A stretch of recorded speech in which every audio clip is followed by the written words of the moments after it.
કહેવું હતું એટલે પાણી ભરવા જાય તો મળે કે ના મળે હોય નક્કી નહીં.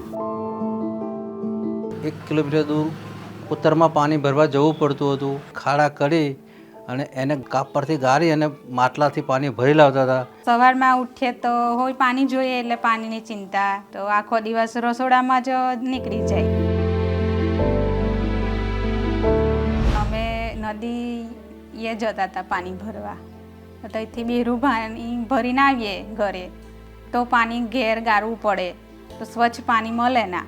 એ પાણી પીવાથી અમે બીમાર પડી જતા હતા, તો બીમાર પડે એટલે દવાખાને જવું પડે. પાણી મોડું આવતું હતું એટલે અમારે ખેતરે જવાનું મોડું થાય, છોકરાઓને સ્કૂલે જવાનું મોડું થાય.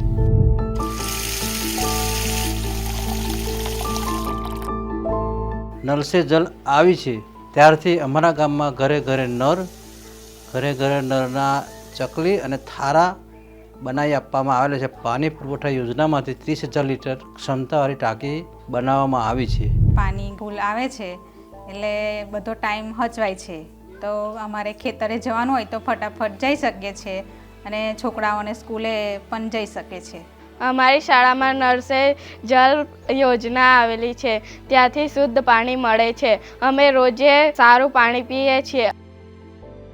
આવે તો પાણી ચોખ્ખું આવે છે એટલે બીમાર પડતા નથી છોકરાઓ, એટલે દવાખાને નહીં જવું પડતું.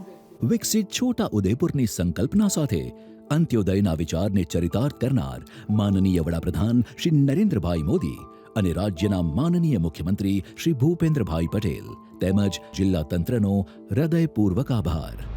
વિકસિત ભારત, વિકસિત ગુજરાત.